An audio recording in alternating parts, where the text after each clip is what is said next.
Anna's confession failed because her childhood friend fell for her best friend. Feeling defeated, she picked up the drink he had just had and sipped it frantically as soon as he left. Nukumizu, a classmate who witnessed everything, could hardly bear to watch. They accidentally made eye contact. Nukumizu wanted to pretend he saw nothing, but Anna approached him and started sharing her story. She revealed the boy was her childhood friend, who once promised to marry her, and she began to cry. Seeing her so upset, Nukumizu ordered her a rose-hip tea for beauty benefits. Anna joked that no one would notice her beauty anyway. When a large portion of fries arrived, her mood lifted, and she began recounting the trio's story.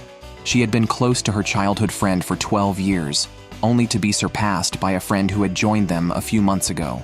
Although they never dated, Anna felt betrayed.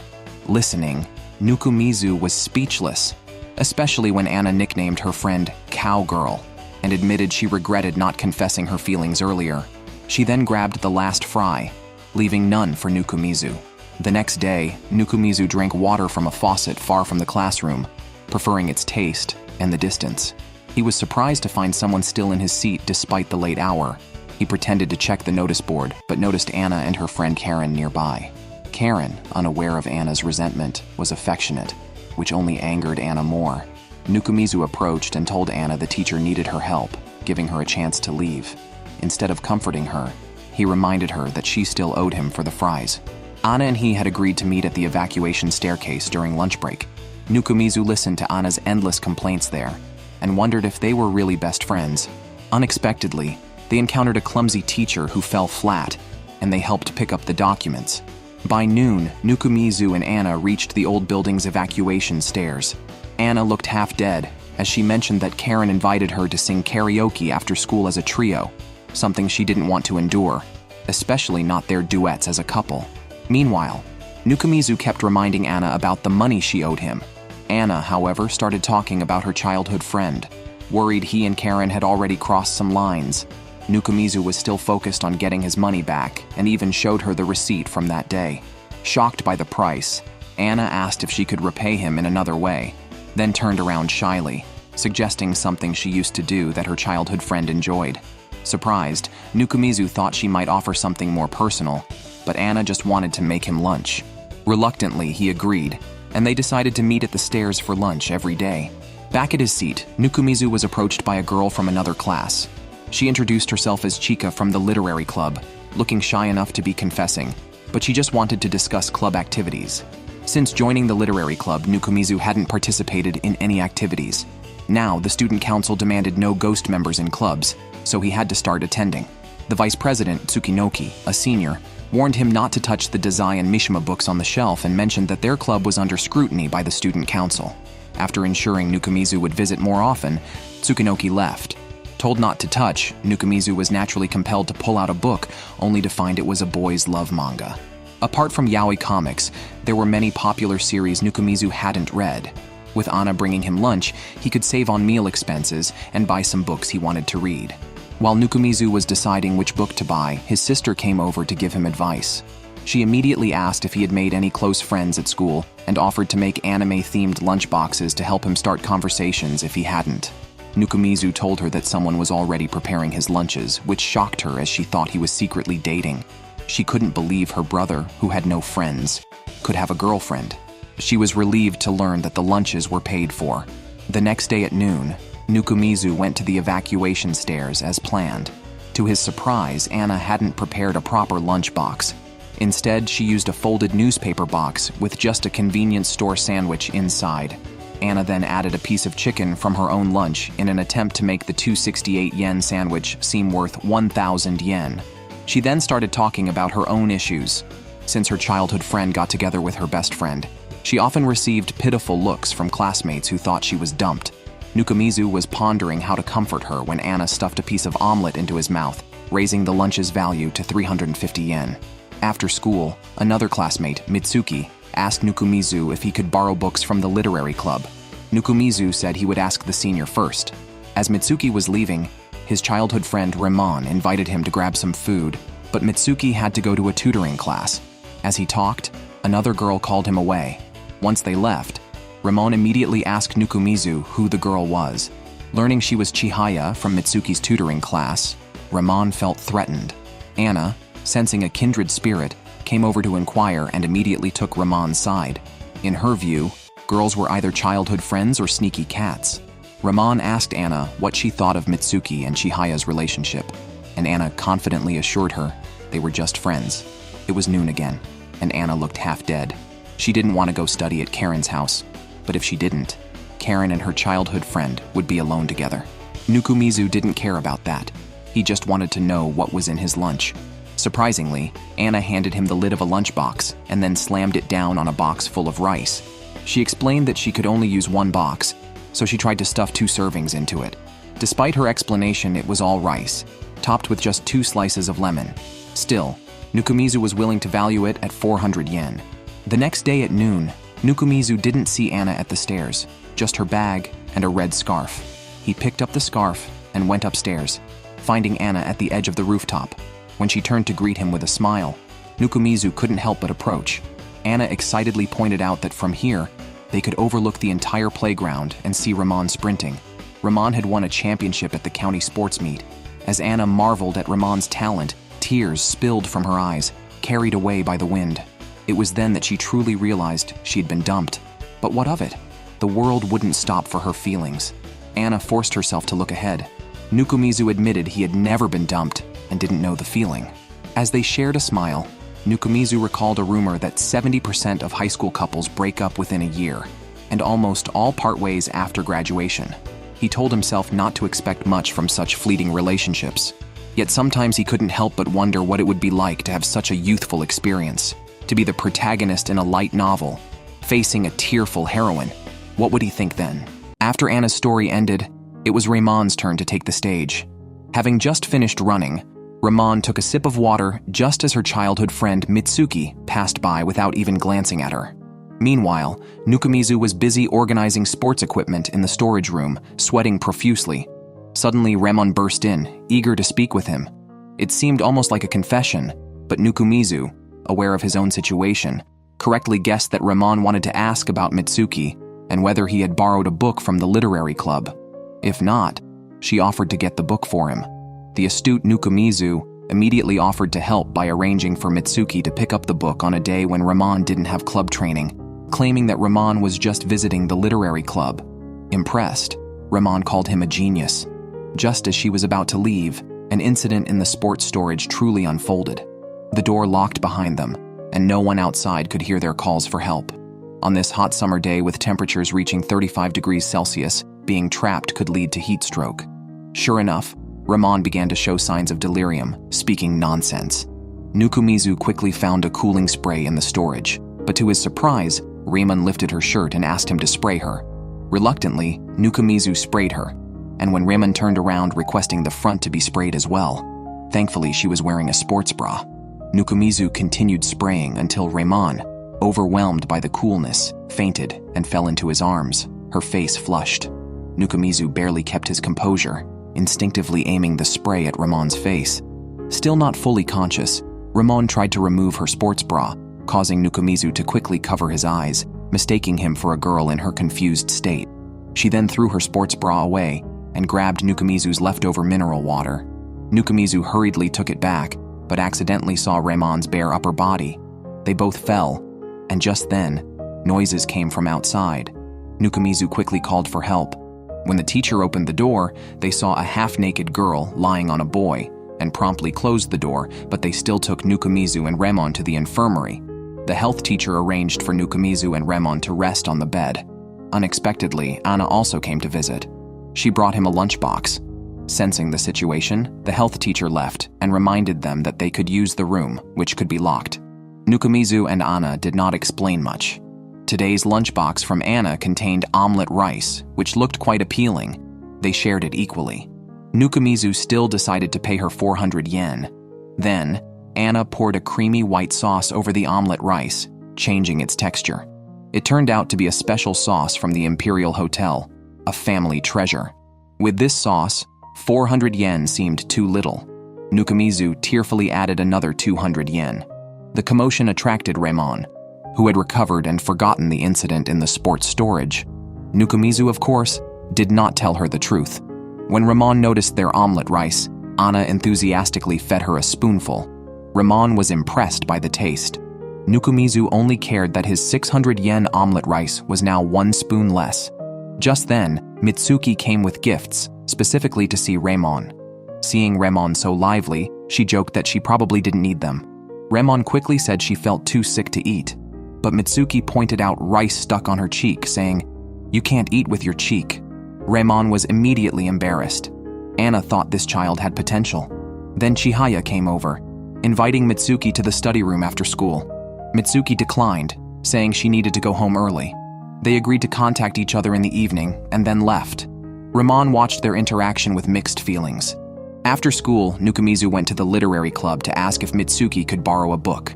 He obtained the senior's permission, who had to help Shintaro with his duties. Nukumizu thought Shintaro was her boyfriend, but Chika immediately clarified he was just a childhood friend. Then Nukumizu waited for the bus to go home. Suddenly, a small hand grabbed his. It was his sister, immediately asking if he had made any friends at school besides teachers and how many people he had spoken to today. Nukumizu counted 5. His sister was shocked, sure he was lying, and comforted him that not having friends was nothing to be ashamed of, advising him not to make up stories. The next day, Ramon came to Nukumizu early in the morning, saying she remembered what happened yesterday at the sports storage. Nukumizu quickly emphasized that he saw nothing, but Ramon was actually recalling going to the literary club with Mitsuki. Relieved, Nukumizu mentioned this to Anna at lunch. Anna decided to go with Ramon to support her. Today saw the largest gathering at the literary club, headed by the president, Shintaro. Thinking there was a new member, Shintaro prepared a small floral crown for celebration. However, Anna said she was just visiting and put the crown back, mentioning she had to attend a dorm leaders meeting. At that moment, Chika came in, nervously stating she had finished the sci-fi novel she borrowed a while ago. Shintaro ruffled Chika's hair, which she enjoyed, until Tsukinoki, an older student, removed Shintaro's hand, advising Chika she could refuse if she disliked it. After the senior left, Chika looked smitten, pleased by the president's compliment. Anna, initially just watching for fun, started calling Chika a siren upon learning Tsukinoki and the president were childhood friends. Then Mitsuki and Ramon arrived, and Tsukinoki took the chance to urge Mitsuki to join the literary club, asking if his girlfriend Ramon was interested. Ramon didn't deny the girlfriend label, but she was already part of the athletics club. Tsukinoki suggested that joining both could allow more time with her boyfriend. Ramon looked at Mitsuki expectantly, but Mitsuki denied they were a couple, stating he wasn't worthy of Ramon. Then, intending to borrow a book, Mitsuki's denial led Ramon to loudly proclaim she didn't have a boyfriend, and while popular, she wasn't easy.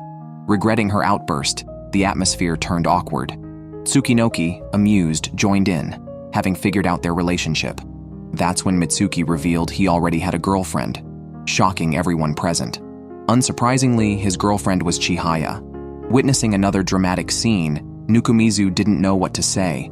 Feeling confused, Ramon didn't want to leave with Mitsuki and used the excuse of deciding to join the literary club. She stayed to fill out the membership form, and Anna crowned her with the welcome floral crown, taking her to the same store where Anna had been previously dumped. Nukumizu reminded Anna to pay for herself this time. After they ate and drank, Nukumizu went to pay the bill. Opening her wallet, Anna found it empty again, increasing her debt from previous unpaid meals. On the other side, the school nurse was writing down several students' names in a notebook, connecting them with arrows to guess their relationships. At the same time, voices could be heard, conversations from the health room. It turned out the teacher had installed listening devices there just to keep up with the students' gossip. Now she was even considering installing another device in the study room. After buying a drink and wandering around the school, she saw Ramon still running and offered to walk her home. Ramon said she wanted to run another lap, sounding like she had just had a heartbreak. So, the teacher went back and drew a big heart between Nukumizu and Ramon's names. Nukumizu, it seems, is the man at the center of it all. Nukumizu, who loves drinking from the school's water fountains, surprisingly found a like-minded person in Chika. Both unable to stay in the classroom, they frequented such places.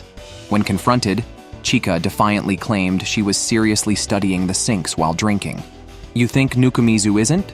Nukumizu believes the best water is next to the second-floor classroom in the west building in the morning, as it's left over from the previous day with less chlorine and not yet warm.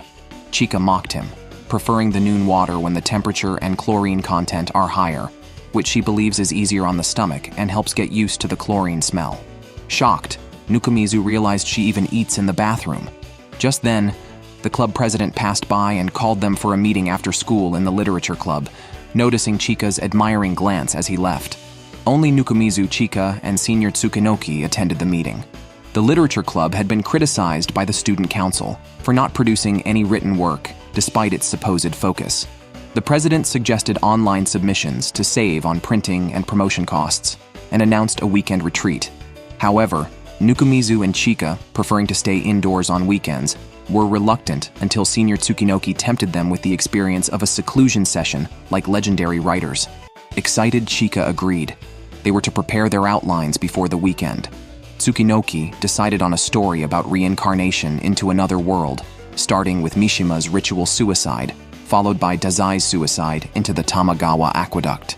She revealed she wrote the controversial "No Longer Allowed in Another World," even planning an adult-themed story. Suddenly, an odd student, Shikiya from the student council, squeezed through the door crack. He ominously reminded them to submit a formal request for the retreat, constantly monitoring them like a whispering demon. Chika, frightened, hid under the table, and Shikiya turned his attention to Nukumizu, hinting at the student council's vigilant watch. At noon, Nukumizu told Anna about the event. After checking, Anna found that there was a beach nearby and started fretting over whether her swimsuit from last year still fit. Nukumizu asked if she wanted to come along, but Anna changed the subject, mentioning she had met her childhood friend's mom the day before. The mom thought they were fighting, which is why Anna had recently stopped visiting their house. Anna's mom thought the same, and both parents planned a barbecue over the weekend to help them reconcile. Anna really didn't want to go and begged Nukumizu to take her to the beach retreat, even if it meant joining the literature club right there and then. So, Anna actually joined. Nukumizu couldn't help but worry if she could write fiction at all. Then, thinking he was also writing for the first time, he went to a bookstore for references and unexpectedly met Chika. Chika had already started writing, but that didn't matter to her. She was more concerned that the cute Anna was joining the literature club. She noted that even the recently joined Ramon was cute. Nukumizu reassured her that she was cute too, which led Chika to comment that the literature club wasn't the type of club cute girls would join. Wait, I owe an apology to all the cute girls in literature clubs across the country, he thought. After finishing his book search, Nukumizu met his sister on the way home. She was going out over the weekend and worried he would be lonely at home alone. Nukumizu told her he would also be attending the club retreat and staying out overnight, which made his sister immediately want to buy red bean rice to celebrate her brother finally making his first good friend. When the weekend arrived, all members of the literature club gathered. The president was eager to see the girls in their swimsuits, which were as revealing as a lingerie. It was okay for him to stare intently. With a bit of persuasion, he got Nukumizu excited too. When the girls came out, Nukumizu indeed couldn't take his eyes off Anna. Chika couldn't help but criticize his lecherous behavior. Then, Senior Tsukinoki called everyone into the water, but Nukumizu and Chika stayed on the shore. Nukumizu lay on a beach chair, peacefully watching the beautiful girls in swimsuits parading in front of him. Meanwhile, Anna had already started eating, and while doing so, she asked others what they were having for lunch. Ramon volunteered to go buy food for everyone. Nukumizu also went along. He was concerned about Ramon's mood, which seemed okay, except when Mitsuki was mentioned. She still felt sad, having grown up with him and never been his romantic choice. Perhaps Mitsuki never saw Ramon as a girl. Unsure how to comfort her, Nukumizu encouraged Ramon to enjoy herself fully today. She responded by pulling Nukumizu into a playful run and accidentally knocking him down into the sand, which made her laugh. She reached out her hand to help him up, but he didn't realize she sometimes wanted to act playfully too. They ate the food Anna brought back, which was delicious. Meanwhile, Chika wasn't eating but asking the club president to review her novel. He gave honest feedback and suggested adding subtitles like, "I didn't know this was a nude beach," or, "Do you really earn more points the more you strip?" Tsukinoki couldn't stand the president's comments and threw a water bottle at him. Nukumizu watched the commotion silently. Nearby, Ramon noticed another activity happening. The president then showed Nukumizu Chika's novel, revealing he had serialized it online 3 years ago. Nukumizu recognized it as the isekai story he followed. Remon returned with fireworks as a prize. Noticing Chika hadn't swum yet and the day was ending, she threw Chika into the sea. In the evening, everyone barbecued in the woods. They ate the meat before it was fully cooked. Nukumizu was about to do the same when Anna stopped him, pointing out the meat was just put on the grill. Now everyone knew Nukumizu was a food lover. However, the senior gave him a serving of red bean rice, mentioning a cute middle school girl had given it to her. Nukumizu wondered if his sister had come to check on him. After the barbecue ended, the girls eagerly started setting off fireworks. Meanwhile, Nukumizu grilled a new piece of meat and even named it. At that moment, the senior ran to find the club president to join her in setting off fireworks, as they seemed a perfect match. Nukumizu couldn't help but think to himself, just go get married already. Distracted by the couple, Anna managed to snatch his meat. Seeing his reaction, Anna fed him the meat herself. However, she wasn't just being kind. After he finished, she jokingly asked how much he would pay. Suddenly, Nukumizu noticed Chika inadvertently igniting a firework too close to her face. Fortunately, the president quickly knocked it away, saving Chika's face from injury. Chika felt a bit sad, thinking no one cared about her face. The president crouched down to comfort her, saying, "You see your face every day in the mirror, and it makes you unhappy, right?" He didn't want Chika to feel sad every day. His kindness touched Chika, giving her the courage to finally say, "I like you." Just then, Remon lit a new firework.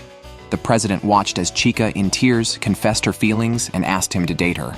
However, the title of this episode is Lost Before It Even Started. At the training camp, Chika passionately confessed to the club president, shocking everyone. The president said he needed time to think, causing Chika to glance at Tsukinoki, who was nearby, before fleeing the scene. Tsukinoki asked the president why he didn't just reject her. He responded that it was a matter between him and Chika and not her place to decide. Upset, Tsukinoki slapped him. Anna and Remon pretended to play with a cannon while Nukumizu stood there, stunned. Unexpectedly, Nukumizu encountered the president in the restroom after running off. With both girls he liked having left, the president was unsure whom to follow, and even asked Nukumizu for advice, despite him being inexperienced. It turned out that the president had confessed to Tsukinoki the previous year and was rejected. However, Tsukinoki's recent reaction didn't seem indifferent towards him. Nukumizu thought there might be a misunderstanding. Just then, Anna came running to tell them that Tsukinoki was packing to leave. The president hurried after her, thinking she had rejected him last Christmas. Tsukinoki was confused because she didn't remember any confession. The president had actually said, "If you get so old that no one wants you, I could settle for being with you." Nukumizu and Anna, who were eavesdropping, remarked that he deserved the slap for such a confession. Tsukinoki then threw herself into the president's arms, saying she had been waiting for him, and they embraced tightly. It seemed the outcome was decided. Nukumizu then dragged Anna away, leaving the couple alone, only to realize he was holding her hand, which made him blush. Anna teased him, suggesting he could confess to her, although she would definitely reject him. Later, they ran into Remon, who was out looking for beetles at night. Remon entrusted Nukumizu with a large beetle to give to Chika, hoping it would cheer her up. Although the president ultimately rejected Chika, she took solace in the fact that he had seriously considered a relationship with her, even if just for a moment, feeling she had momentarily outdone Tsukinoki. However, Chika ended up crying. Nukumizu went back to the inn, advising Chika to take some time to calm down. The next day, everyone submitted their own novels. Chika seemed to have composed herself and asked the senior to help her submit her work. She then approached Tsukinoki and asked her to read her novel, hoping she would come to the literature club room the next day, as her absence would make Chika feel lonely. Chika's words broke the barriers between the three of them. Tsukinoki cried uncontrollably, and Chika clumsily hugged her, affirming that their rivalry was insignificant compared to their friendship. They were more than just friends. They were wonderful girls. Nukumizu was very pleased with this resolution. Back at school, Remon submitted the original drafts for the literature department. Unable to write novels, she doodled instead, depicting their joyful gathering at the beach. While showing Remon his novel on his phone, Nukumizu accidentally made eye contact with Anna but ignored her greeting. He overheard other girls gossiping about him and Anna, ridiculing Anna's taste, which made Nukumizu avoid her even more. During lunch with Anna, he used a sandwich to settle all his debts, explaining that holding something over Anna felt wrong and seemed like he was distancing himself from her. Initially, Anna brought him lunch because she was short on pocket money, but she enjoyed their time together and didn't want it to end abruptly. Nukumizu mentioned the gossip to Anna, expressing his dislike for it, and Anna left with a simple, "Got it." In the following days, Nukumizu felt down, but couldn't help looking at Anna. Ramon, believing she understood his feelings, advised him to communicate clearly with her. After school, Nukumizu went to the literature department and unexpectedly encountered Anna. He confessed that he had been looking forward to her lunches and had enjoyed their time together. Anna remained aloof, and afterwards, Nukumizu had to eat lunch alone. Even Chika heard he was dumped by Anna and came to comfort him. Nukumizu was sure he had no romantic feelings for Anna, and she felt the same. Yet, he wondered why others assumed their relationship was romantic. That day, even Anna's childhood friend sought out Nukumizu, wanting a chat. Nukumizu thought he was there to confront him and immediately handed over his wallet. The childhood friend quickly explained that he had heard about Anna and Nukumizu getting along well and often flirting at school. He was happy that Anna liked someone and entrusted his old friend to Nukumizu. Nukumizu was speechless. It was obvious he knew Anna liked him. Why then would he say such things? Nukumizu told the childhood friend that Anna still had feelings for him. Just then, Anna herself appeared. The childhood friend then directly told Anna that he hoped she could find a new love and be happy. Hearing this, Anna trembled. Nukumizu couldn't stand it and stopped the childhood friend. He kept urging Anna to start a new relationship. Did he really consider Anna's long-standing feelings for him? Anyone could say those words, but they shouldn't come from the very person who had rejected Anna. The childhood friend realized his mistake, and Anna broke down, admitting she had always liked him and never moved on, but she didn't need him meddling. She told him to just live his happy life, and that her future feelings were none of his business. After saying this, she hit Nukumizu on the head in frustration, asking the childhood friend to apologize to Nukumizu, and Nukumizu to apologize to her. Both apologized and forgave each other, bringing the matter to a close. They finally welcomed the summer break. Nukumizu's current lunch buddy is Chika. Hearing that Nukumizu was called away by a handsome guy in black yesterday, Chika asked him if he had been robbed. When she learned he hadn't, she blushed and asked if anything else was taken from him, clearly influenced by too many BL comics. At that moment, Ramon and Anna joined them, and the literature club's new members gathered. They suggested doing activities together over the summer break. Chika even asked Ramon to teach her the correct running posture, and Ramon promptly dragged her to the track.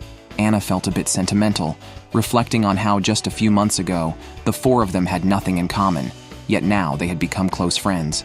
Anna had also fallen in love with novels. Seizing the moment, Nukumizu mustered the courage to say something to Anna. Seeing his expression, Anna thought he was about to confess his feelings and coyly said she'd listen. Almost simultaneously, one said, "Will you be my friend?"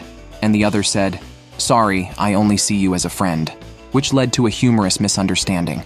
Realizing her mistake, Anna laughed heartily, leaving Nukumizu speechless. It felt like a rejection, even though there was no confession. From that day on, he joked about joining the ranks of the loveless.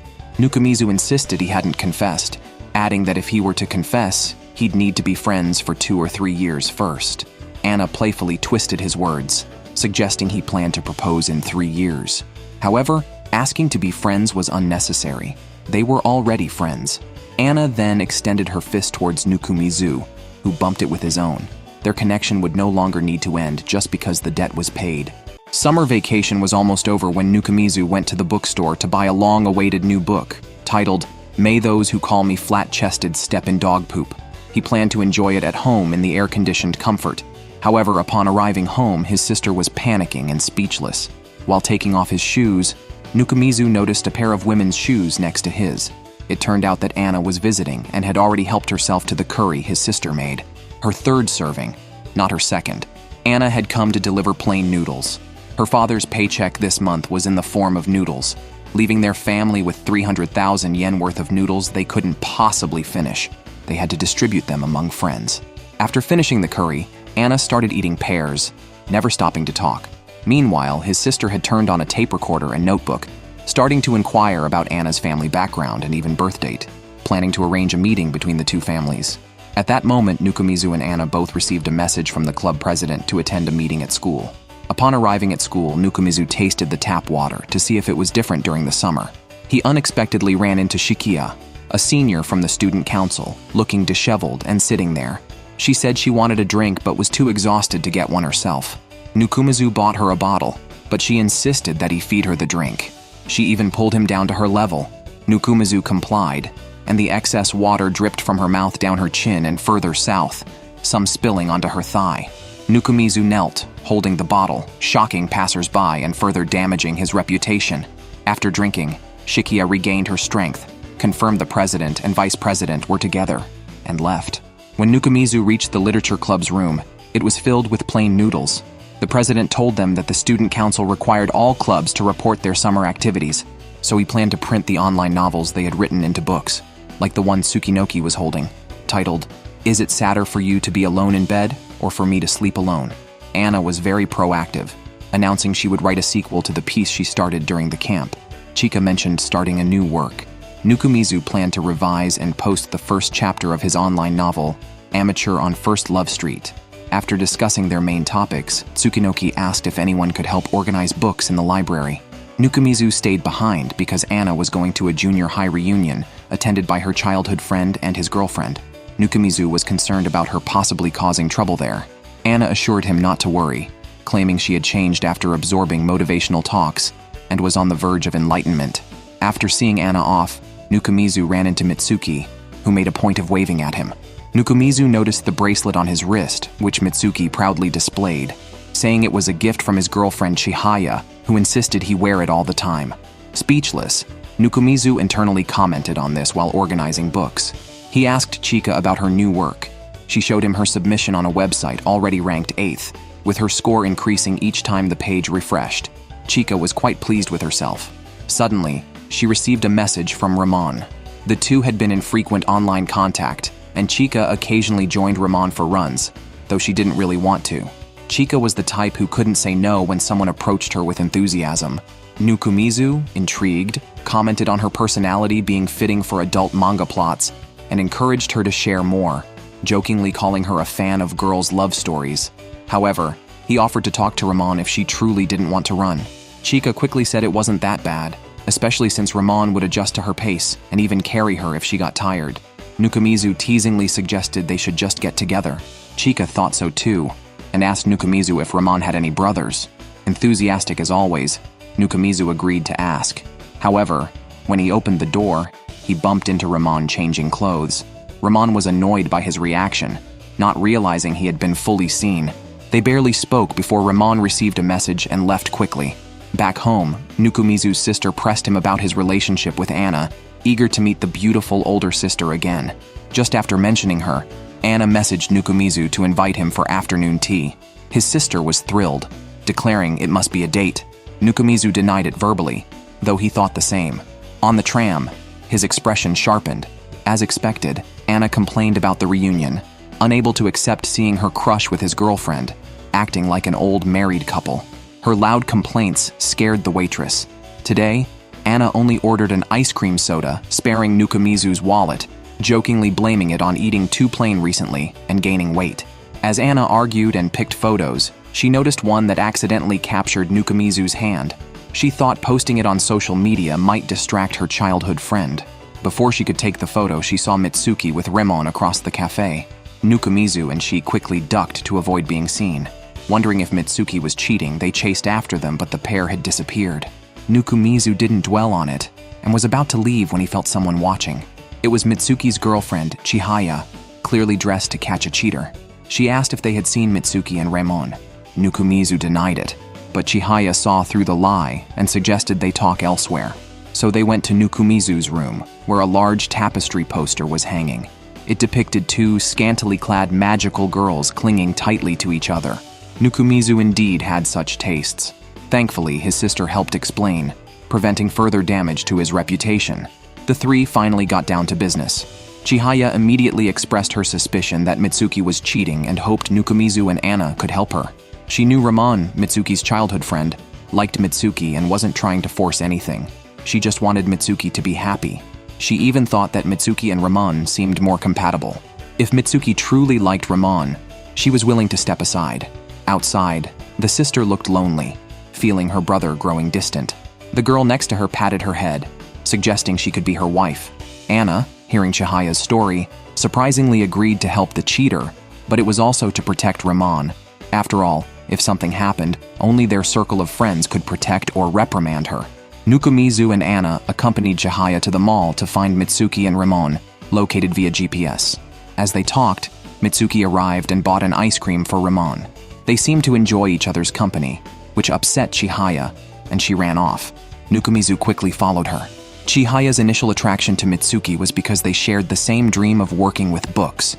Knowing Mitsuki didn't like sweets, she never invited him for desserts, envying Ramon's ability to express his feelings openly while she worried about bothering Mitsuki.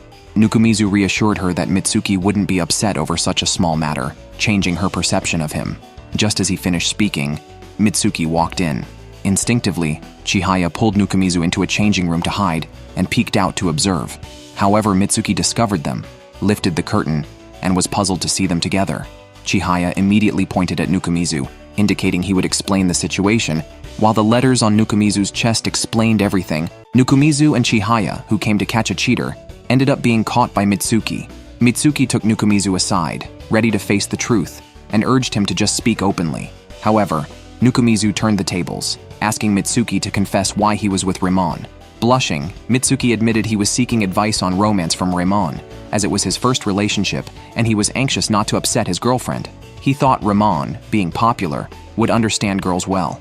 Nukumizu, speechless, lied that he was merely consulting Chihaya about love matters. Mitsuki, realizing this, thought Nukumizu liked a girl from the literature club, possibly Ramon, and promised to help. He saw this as an opportunity to overcome his reputation for being oblivious, and suggested Nukumizu invite the girl out for a group outing. Nukumizu brought Anna along, who dressed up excitedly for the outing with younger people. Surprisingly, their group date was at an underground resource museum, a place Anna felt was more appealing to boys. She felt out of place until she saw the excited Chihaya and Ramon, but soon mingled with the youngsters. Ramon, not wanting to be a third wheel to Mitsuki and Chihaya, stayed close to Nukumizu and reassured him not to worry about her, as she was now as open as Anna, and decided to support the couple wholeheartedly. Nukumizu felt a bit sorry for Ramon, who appeared carefree but was composed during such times. Fortunately, everyone enjoyed their time at the museum, and Nukumizu, Mitsuki, and Anna tactfully gave Mitsuki and Chihaya some space. They then planned to visit the planetarium, which included a puzzle-solving segment. Chihaya suggested they split into teams for a competition, aiming to give Nukumizu and Anna some alone time. Mitsuki tried to pull Ramon into his team with Chihaya, but Ramon refused, not wanting to be a third wheel. As Mitsuki started to explain, Ramon advised him to stay close to Chihaya, who instinctively grabbed his arm. Ramon noticed and felt hurt, but pretended not to care, reminding Mitsuki that Chihaya was his girlfriend and should be his priority.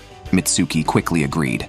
While hitting him, Ramon blurted out her true feelings unintentionally. "You are the man I like, so act like it."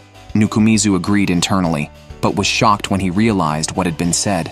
Mitsuki was equally stunned, as this was the first time Ramon had admitted her feelings for him in his presence. Caught off guard, Ramon didn't know how to react and turned to run away. Mitsuki tried to follow, but Chihaya held him tightly, reminding him, "I'm your girlfriend." So Nukumizu had to step in, even though he knew it wasn't the time for a side character to take the lead. But since there was no main character to chase after her, it was up to him.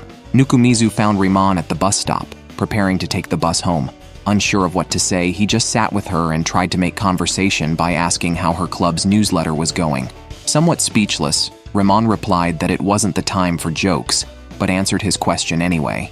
She planned to write a fairy tale about a girl who loved to run and a boy who loved to read.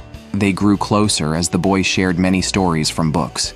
Eventually, the boy revealed he was a prince who had to go to a castle, and the girl wanted to go with him. However, she didn't know the proper etiquette or the social dances, so the prince helped her practice, and they went to the castle together.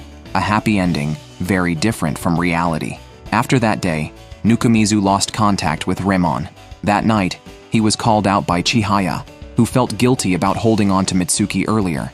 She had previously told Nukumizu she was willing to step back, but admitted it was just talk. Now, she was determined. If Mitsuki truly liked Ramon, she would break up with him. Nukumizu immediately disagreed, saying that would truly hurt Ramon. After comforting Chihaya, Nukumizu said he would handle it. Unexpectedly, on his way back, He received a call from Tsuki, who had heard about Remon's situation and knew she was at her grandmother's house. So she suggested they all go together to bring their junior back the next day. Apart from Nukumizu, Anna and Chika were also invited. Even at this time, Anna was still thinking about food, giving a long speech and concluding that humans are slaves to carbohydrates and sugars, and she was entering a period of re-evaluating her relationship with sugar. Nukumizu focused on the key point. She was just upset about gaining weight from eating too much pasta. Anna immediately denied this, boasting that she was back to her beautiful figure for the 15th time in a year. As for Tsukinoki and Chika, these two fujoshi were actually discussing who was the top and who was the bottom between plum sauce and venison curry, once again creating a rift between them. Nukumizu couldn't grasp the technical terms they used, so they enthusiastically explained to him that top and bottom referred to the dominant and submissive roles. Although Nukumizu seemed uninterested, he had to remind them it was time to leave as they got more excited. It turned out to be Tsukinoki leading the road trip. On the way, Nukumizu felt they were heading deeper into the mountains. Tsukinoki reassured him they were following the GPS, but they ended up in a cave, clearly lost. Tsukinoki had to call and confirm the address again, finally finding the way to Ramon's grandmother's house. The route was scenic, with mountains and water, which surely made Anna, who had dressed up, want to take photos. However, before Nukumizu could take her picture, Chika was distracted by a crab she found, frustrating Anna, who started scolding them from the other side. Yet, the attraction of the crab was too great. Nevertheless, Nukumizu managed to film Anna just as Remon suddenly appeared in the frame, signaling him not to tell Anna and then sneaking up to scare her. Both ended up falling into the water. Back at Remon's grandmother's house, the two went to take a bath first. Surprisingly, the place was a large villa bought by Remon's grandmother when she was a university professor. Meanwhile, Nukumizu and the others were downstairs discussing what to do. Remon seemed too spirited, not at all like someone who had been heartbroken, although they all knew she was just putting on a brave face. Tsukinoki told Nukumizu to just go with the flow and keep her company for now, then put Chika in the massage chair. Remon was aware that they had come specifically to see her and expressed her gratitude to Nukumizu and the others. When her grandmother returned and saw her granddaughter had brought so many friends over, she happily hosted them and even ordered sushi online. Anna's eyes lit up immediately. She covered Nukumizu's mouth as he tried to decline, indicating they would eat anything. During the meal, Anna enjoyed herself the most. Chika was a bit averse to salmon roe, so Remon thoughtfully served her sea urchin and abalone. After a hearty meal, Nukumizu helped take the plates to the kitchen and asked the grandmother if she felt lonely living deep in the mountains. She replied that with the internet, nothing was inconvenient, and Remon would bring guests like this. Remon then took the opportunity to invite them to stay the night. Nukumizu initially wanted to refuse, but noticed that Tsukinoki and the others had brought large and small bags, looking as though they had prepared for an overnight stay. Everyone gave Nukumizu a thumbs up, and he had no choice but to reluctantly join in. Thus began their shared living experience with the beautiful girls. Tsukinoki and Chika, rivals in love, actually did that in bed. Anna, unable to sleep, went to the living room and encountered Nukumizu, who had come to taste the countryside's tap water at midnight. They sat down and had a chat. Nukumizu learned that Remon also couldn't sleep and had just gone out for a run. Anna didn't know what to say to Remon. In fact, she couldn't take sides in the matter. Although friends with Remon, she understood the insecurity Chihaya felt at the beginning of their relationship. However, she believed Chihaya should talk things out with Mitsuki rather than testing their feelings with ambiguous attitudes. Nukumizu disagreed, feeling Mitsuki was also at fault. Even without ill intentions, being so close to a childhood friend would naturally make any girlfriend overthink. Anna wanted to argue more but was interrupted by Nukumizu, who didn't want to argue over this and reminded her that they were both outsiders. Moreover, Nukumizu didn't want Anna to speak ill of others behind their backs. Grateful for Nukumizu's thoughtfulness, Anna concluded that all three of them were fools. Still, as Remon's friend, if she were to talk about it, she would suggest, "Why don't you date him then?" Since Chihaya had already agreed to step back. But she knew Remon would never accept that, so Anna remained silent. Nukumizu decided to take a walk too, as the moon was beautiful that night. Anna told him where Remon would be, and indeed he found her at the shrine, not knowing if the droplets flying from the running girl were tears or sweat. This scene touched Nukumizu, and Remon finally opened up. She never intended to interfere with Mitsuki and Chihaya's relationship. Yet, even staying as a friend was difficult. She watched her crush struggle for Chihaya, feeling heartbroken, yet listening to his troubles as a friend. Naively, Ramon thought this would help her face reality, but people are never satisfied. She began to hope that Mitsuki would see her charming side. Every time she thought of meeting him, her heart filled with anticipation, even wishing it could continue forever. Finally, a bad thought crossed her mind. It would be great if they could break up. By this point, Ramon was crying uncontrollably. Mitsuki trusted her so much, yet she wished he would break up with Chihaya. Ramon felt ashamed of herself, and Nukumizu did not judge her much, simply acting as a quiet listener. The next day, they were about to leave the country villa. Nukumizu was still wearing Ramon's t-shirt, which was originally intended for Anna, but it didn't fit her. Meanwhile, Tsukinoki came up to Nukumizu and started being playful, while Chika silently watched them. Amidst the noise, everything was packed up. Grandma remarked, "Ramon has made some good friends." Nukumizu thought she was referring to Tsukinoki and the girls, not realizing she meant him. After last night's events, Ramon decided to have a serious talk with Mitsuki and Chihaya. Unexpectedly, she ran into Chihaya at the station, their first private meeting.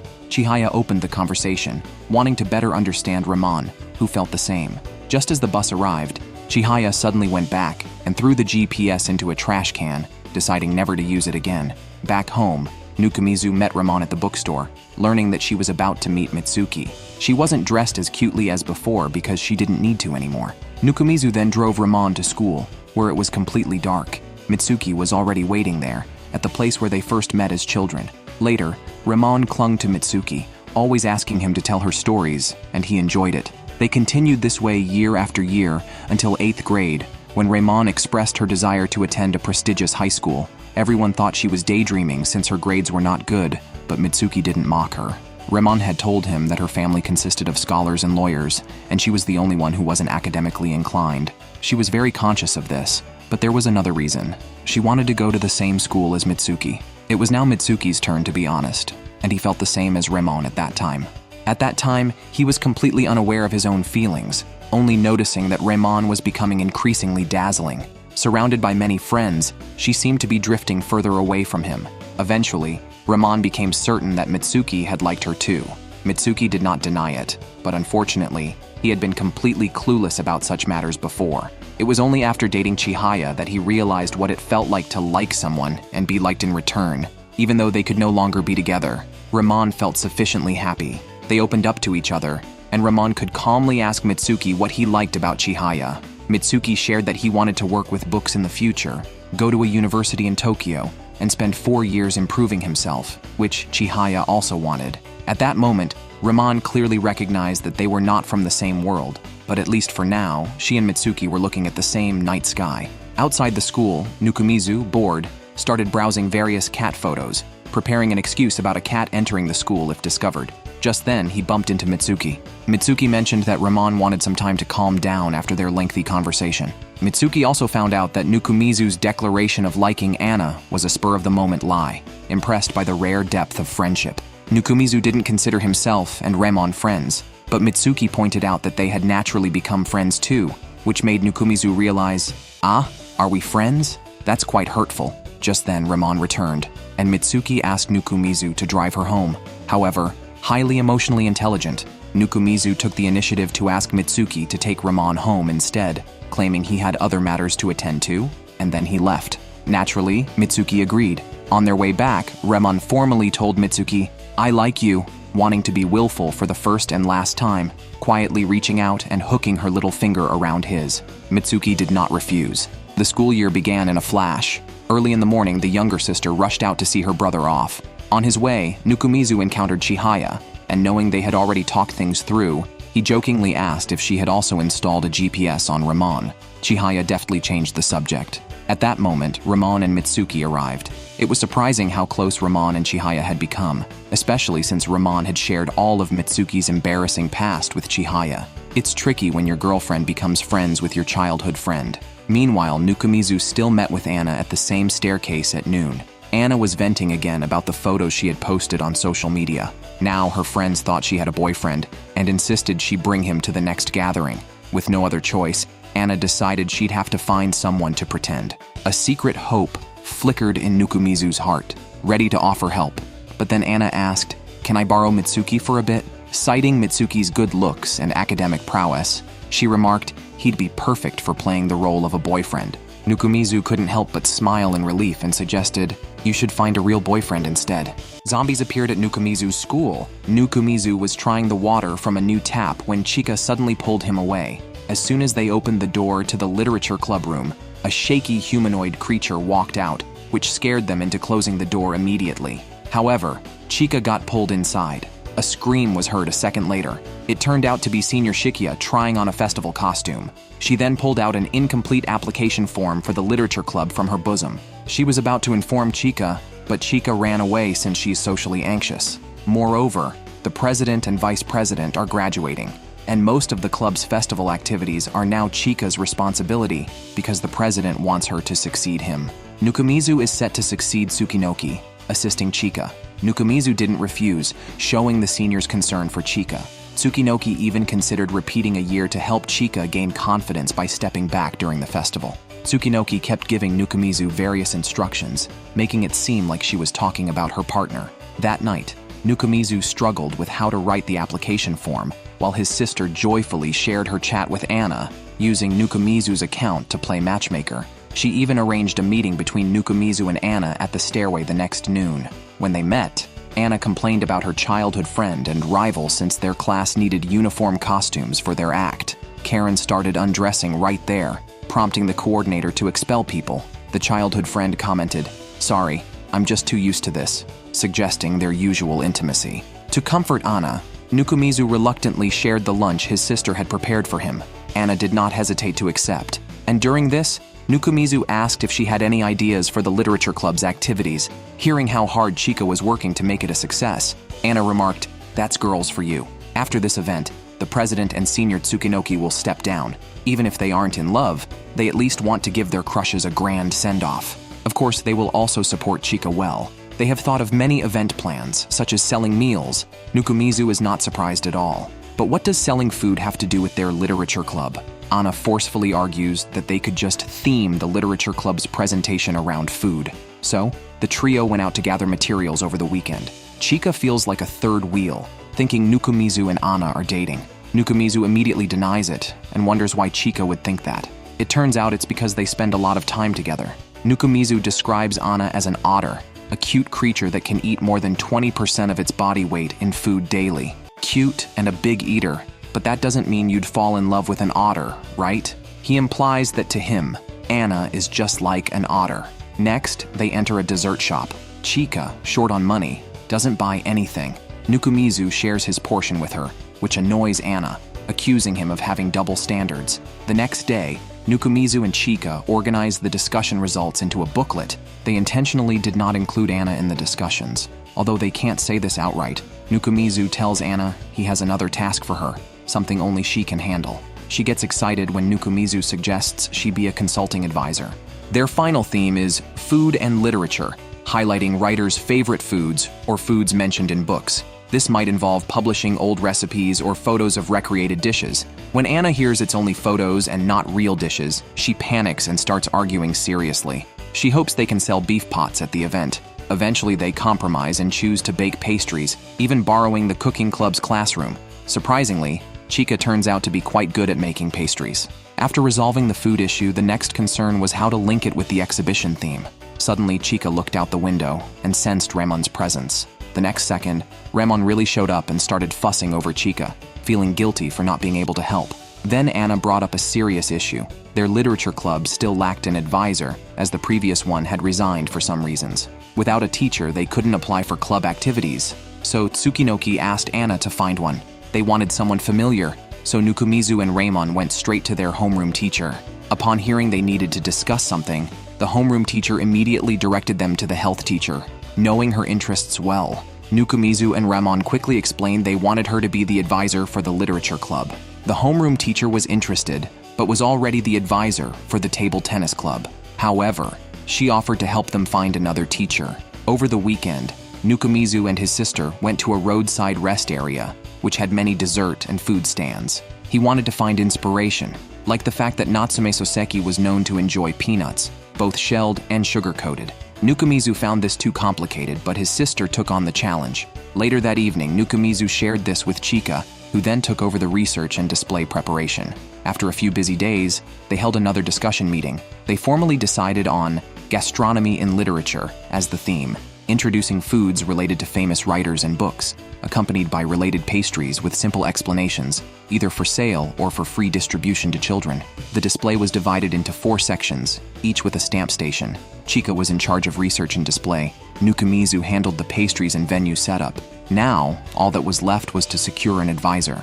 Just as they finished discussing this, the health teacher appeared, giving Nukumizu an uneasy feeling, but they had no other teachers available at the moment. In the following days, everyone was busy with their own tasks. During a class break, Nukumizu couldn't help guessing where Chika might go to drink tap water, and he guessed right. However, Chika kept the faucet running without drinking. Nukumizu approached her to break her daydream and handed her a classroom borrowing form to sign. He noticed Chika looked pale and told her not to stress too much and just do her best. At that moment, a group of students walked by. The shy Chika instinctively grabbed Nukumizu's arm. Thoughtful Nukumizu didn't leave right away but stayed with her, even at the risk of being late. Later, Nukumizu took the revised form to the student council office, where there was only one council member present, who was rather haughty. However, her demeanor changed to one of admiration when the president walked in. Nukumizu was also impressed by the president's presence. Hearing that he was from the literature department to submit a form, the president informed Nukumizu that their application had been accepted. Then, pinching Nukumizu's chin, she mentioned that she would soon retire as a senior, and that, although she had turned a blind eye to many things in the presence of Shikia, there would be no next time. Nukumizu's school festival is just around the corner, and almost all the students are busy. Many will be in costume. Nukumizu encountered Karen at the staircase, who fell while carrying a lot of items. He only saw something bounce twice before Karen ended up pinning him down, a scene he had just read about in a light novel. Since they knew each other, Nukumizu helped Karen with her items. Many people stopped to watch them, making Nukumizu increasingly uncomfortable, so he tried to distance himself. However, Karen quickly caught up, insisting on walking together. She mentioned hearing about him often from her boyfriend and Anna, which made her feel close to him. Nukumizu pointed out he wasn't close enough to her boyfriend to be considered friends. But Karen, ever so forward, suggested they all become friends. Nukumizu felt overwhelmed by Karen's dazzling presence, even making Anna seem less impressive by comparison. Just then, he saw Anna enjoying a big meal. With only 5 days left until the festival, Chika, the next club president, was very busy. Today, Nukumizu brought her his sister's prototype literary-themed snacks, starting with Natsume Soseki's favorite sugar-coated peanuts, which amazed Chika. Next was Dazai's cherry pound cake, inspired by his work, Cherry. Chika also tried 2 bags of snacks inspired by a picture book, identical to those in the book itself. She praised Nukumizu's sister for her talent, and Nukumizu was proud since he had found the containers. Chika then packed a bag of books to leave. These were borrowed from an external library since the school's copier was cheaper. Nukumizu accompanied her to the library, offering to help with her tasks, but Chika declined. At the library, they unexpectedly saw the club president and vice president holding hands. Chika immediately crouched to hide, looking very upset. Afterwards, they each ordered a coffee. Chika told Nukumizu not to worry about her since it was normal for a couple to hold hands, especially since they were inseparable at school. However, encountering them outside school felt different, as if they were in a world unknown to her. Chika had once been part of that world during her freshman year. She has no friends in her class, so the club president and vice president often keep her company, making school enjoyable for the first time. But now things are back to how they were before. Sometimes she wonders if not confessing her feelings earlier could have prolonged their friendship. After the festival ends, the seniors will leave the club, so she must prove she can handle things on her own. Meanwhile, Nukumizu is busy with class preparations. After finishing with a pumpkin, he saw Karen in a devil costume, attracting a lot of attention from the boys. They mistook her for a seductress rather than a devil. Then Rahman, dressed as a mummy and wearing nothing under the bandages for realism, was quickly surrounded by girls who took her away for a stern talk. Anna, dressed as a ghost, looked quite cute until a handsome guy called her away, giving Nukumizu a menacing look. With only 2 days left until the school festival, the president was checking their projects when Tsukinoki, a senior, ran over saying there was a big problem. Chika had fainted from exhaustion and was taken to the infirmary. The nurse said it was just sleep deprivation and reminded them that young people often push their limits, recalling her own past. Nukumizu quickly changed the subject, and the nurse took Chika home, where he stayed by her side. When Chika woke up and saw Nukumizu, she was shocked and realized she was in pajamas, which the nurse had helped her change into. Just then, the nurse brought in Chika's younger siblings. Her sister stared at Nukumizu and pointed to her hair, saying it was like her sister's, charming Nukumizu instantly. The nurse told them to take it easy and close the door after ensuring the siblings were her responsibility. Nukumizu wanted Chika to delegate her tasks to him, but Chika preferred to finish the presentation herself. However, she agreed to let others handle everything else related to the project. She promised Nukumizu she would take a day off to rest properly. At 5 a.m. the next day, Nukumizu checked his phone upon waking and discovered that Chika had submitted the presentation at 3 a.m. Now, it was his turn to take over. He arrived at the empty school before dawn, tasted the tap water, and was about to start moving tables when he heard Ramon's voice questioning why he was doing the physical work alone, as they had agreed she would handle it. Surprised by her early arrival, Nukumizu learned that Anna had summoned everyone after finding out he planned to work alone. This included non-literary club members Mitsuki and Chihaya. On their way, Chihaya had already read Chika's presentation and designed the layout. The club president was relieved and urged everyone to get to work. Nukumizu, Mitsuki, and Chihaya took charge of the presentation, while Tsukinoki helped Nukumizu with the venue setup. Anna and Ramon helped during breaks from preparing the class activity. Everyone put their hands together, waiting for Nukumizu to join them. He was not used to such gestures, but joined in anyway. The whole group worked together to prepare for the school festival. Even Nukumizu's sister visited to see how he was doing and brought them food. When she left, Nukumizu thoughtfully put his jacket on her. She clung to his arm, acting affectionately. By evening, everything was ready. Nukumizu sent Chika a photo of the preparations, reassuring her. When only Nukumizu was left in the evening, Anna, who had finished her tasks, returned. She had expected a cute story from the title of the Dazai Osamu research presentation themed on cherry, thinking it was about the fruit. However, she lost interest when Nukumizu mentioned the story began with the protagonist abandoning his family for a tavern with women. Lying on the tatami mat, she relaxed and then shared some of her food with Nukumizu. Nukumizu was greatly shocked, as if his gluttonous fat cat had decided to share a can of food with him. Beyond surprise, there was also a touch of emotion. He reflected on how recently they had no clear ideas, yet the final product turned out to be so perfect and rich. Anna even remarked that it was Chika's love letter. However, Nukumizu believed that the presentation also contained Chika's memories and gratitude, as well as her resolve as the club president. Even Anna, understanding Chika's feelings, knew how much Chika valued her seniors and the literature club, and that she was willing to give up something so important. With this resolve, she had confessed her feelings that evening, so even if she had moved on emotionally, the intense feelings wouldn't just disappear. The emotions she couldn't voice were expressed through her writing, much like Ramon running with all her might. Ultimately, through this exhibition, Chika had fully voiced her heart, forcing herself to set boundaries and ready to fall in love again. Nukumizu was surprised. Chika had someone new she liked? Thus, their conversation shifted back to romance. Nukumizu was particularly curious about the handsome man who had called Anna away that day. The two started to flirt again. Anna polished off her little cake, licking her fingers clean. Suddenly, Nukumizu leaned in, shushed her with a finger to his lips, and called her name. Anna thought he was about to confess his feelings to her, but the next second, Nukumizu mentioned that the health teacher was recording, so they should stop saying weird things. They looked over and saw the health teacher's camera pointed right at them.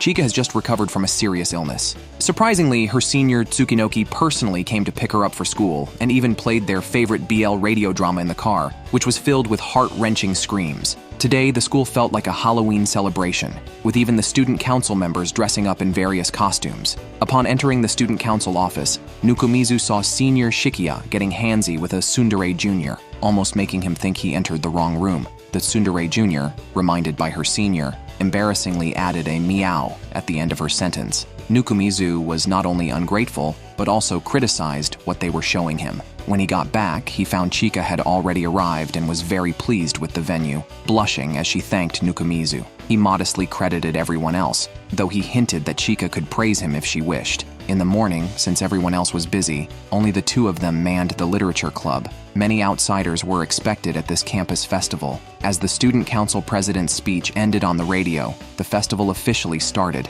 Their club's picture books and snacks were indeed popular with children. Unexpectedly, the student council president visited and acknowledged their good exhibit, but reminded them of past troubles caused by the literature club, warning that another issue could lead to their club being provisionally disbanded, which could become permanent after 3 such warnings. This seemed entirely dependent on the president's mood, leaving Nukumizu unable to comment. At that moment, the cat-eared junior called over the president, showing surprise and disdain upon seeing Nukumizu, but immediately switching to an admiring expression when facing the president, asking when he would change his outfit. However, the president had no such plans. While buying water, Nukumizu stood by a window watching performances from other classes and clubs below, only to spot Karen and Anna flaunting their relationship. He couldn't understand why people would show off their love in such a public setting. Later, Nukumizu found Chika looking pale. The school nurse and homeroom teacher had come to visit. Thinking of the nurse's prying, he deeply sympathized with Chika. The homeroom teacher came over chewing peanuts, and upon learning that the snacks were made by Nukumizu's sister, asked if she came with her brother. Not Nukumizu, but preferably a brother around 30 with a stable job. Nukumizu could only promise to keep an eye out at family gatherings. However, the school nurse was not pleased. For her best friend, she definitely wanted to try a suitable man first. Nukumizu just wanted to kick both of them out, as this was a place for children. By the afternoon, Anna finally arrived, hands full of meatballs and her clothes dirty. She wondered why the kids coming to play with her either had chocolate in their hands or snack crumbs around their mouths. It was simply a case of one glutton attracting another. With Anna's help, Nukumizu and Chika could finally take a break. They both planned to go back and read, but Anna saw right through them. She ordered them to enjoy the festival or she would burn all their books, taking another bite of her meatball, proclaiming, "I have a big stomach, no need for extra salt." Despite this, Nukumizu and Chika really didn't know what to do, and ended up each grabbing a bowl of udon to slurp on a bench.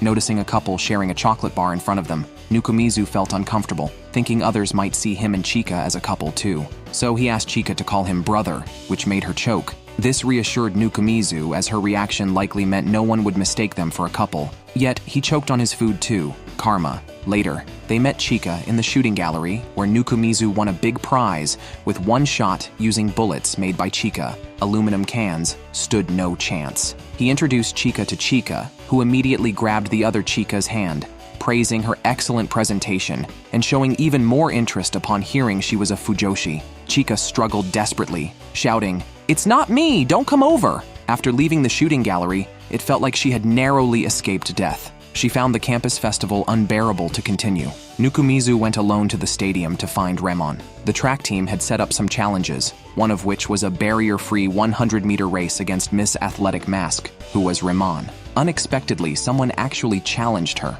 a middle school classmate of Remon's, who looked strong and muscular. He even asked Remon if he could go to the movies with her if he won. Remon agreed instantly and started warming up, then thoroughly showed him who's boss, saying, "Try beating me and then ask about the movies. Come back in 100 years. Nukumizu then watched a play starring Anna and a handsome kendo club member. For some reason, Anna, a ghost, died, and the handsome guy screamed in agony while holding her, leaving Nukumizu wondering, why would a ghost die? Nukumizu's sister also came to the festival and kept looking for him with her friends, but didn't approach when she spotted him. After wandering around, Nukumizu returned to the literature club's exhibit to find the seniors had returned. The club president was grateful to Nukumizu, but he insisted that Chika had worked the hardest. By evening, they counted the snacks and publications sold. The president, moved, remarked that this was his last and best cultural festival thanks to Nukumizu and the others, getting a bit emotional. After this festival, the seniors would retire from the literature club. Nukumizu and senior Tsukinoki talked for a while,